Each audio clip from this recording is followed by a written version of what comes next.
Hello students, welcome to my channel. आज हम लोग पढ़ने जा रहे हैं एलएलबी का फोर्थ ईयर का चैप्टर, जिसका नाम है, ये तीसरा टॉपिक है हमारा, जिसका नाम है arbitration and alternative dispute resolution, जिसे हिंदी में हम लोग मध्यस्थता और वैकल्पिक विवाद समाधान के नाम से जानते हैं।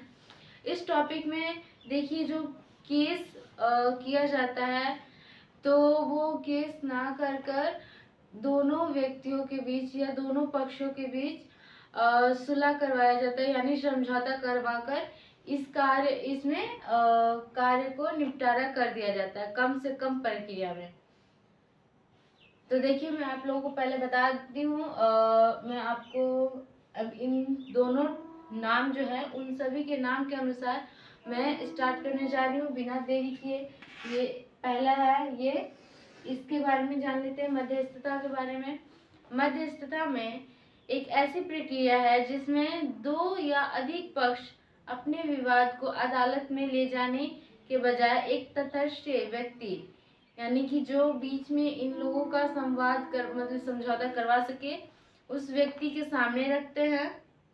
जैसे मुखिया वगैरह भी आ जाते हैं, इसमें मुखिया लोग भी कार्य कर सकते हैं। किसी गांव से संबंधित कोई कार्य है जो कि दो लोगों के बीच या दो तीन लोगों के बीच जो समझौता करवाना रहता है, वो गांव के मुखिया के सामने भी ये प्रस्ताव को रख सकते हैं के सामने मध्यस्थन दोनों पक्षों को सुनकर एक निर्णय देता है जो आमतौर पर बाध्यकारी यानी कि मान्य जाता है, मान्य उसको लिया जाता है, जो कि वो समझौता जो करके निर्णय निकालता है। तीसरा व्यक्ति जो निर्णय करता है, वो जो भी निर्णय निकालेगा दोनों पक्षों की बात सुनकर या कोई पत्र वगैरह जो दिया जाता है वो सब देकर, तो उन सभी दोनों को देखते हुए में जो उन दोनों बातों का बीच का निर्णय निकलता है, उसी को उन दोनों पक्षों को मानने का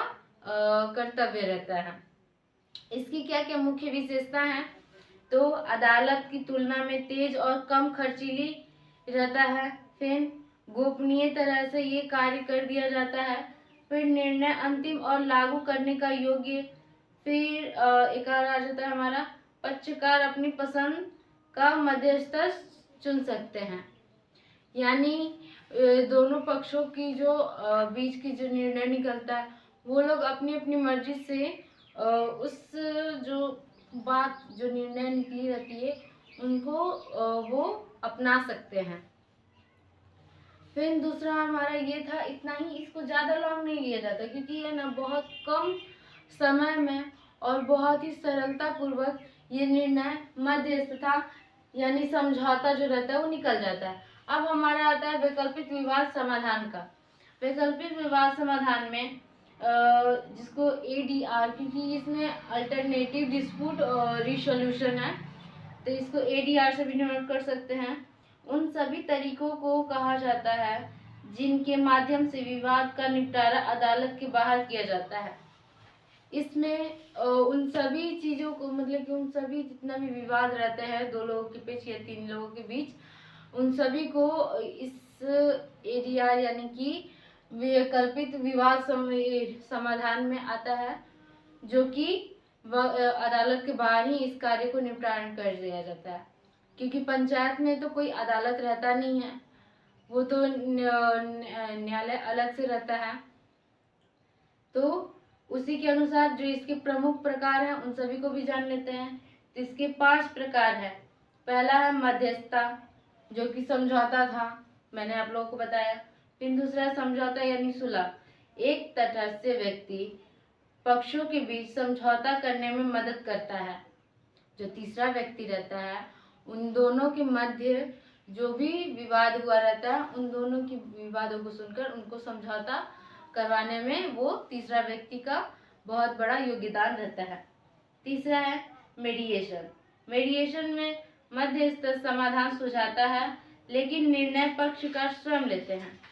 जो कि जो मीडिएशन में है कि जो तीसरा व्यक्ति है वो निर्णय जरूर, जो समाधान है वो जरूर बताता है, लेकिन जो दोनों व्यक्ति को अपनी पसंद प्रसन्नता पूर्वक जो भी निर्णय लेना रहता है वो लोग स्वयं ही लेते हैं, इसमें ये रहता है। अब फिर तीसरा है नेगोशिएशन।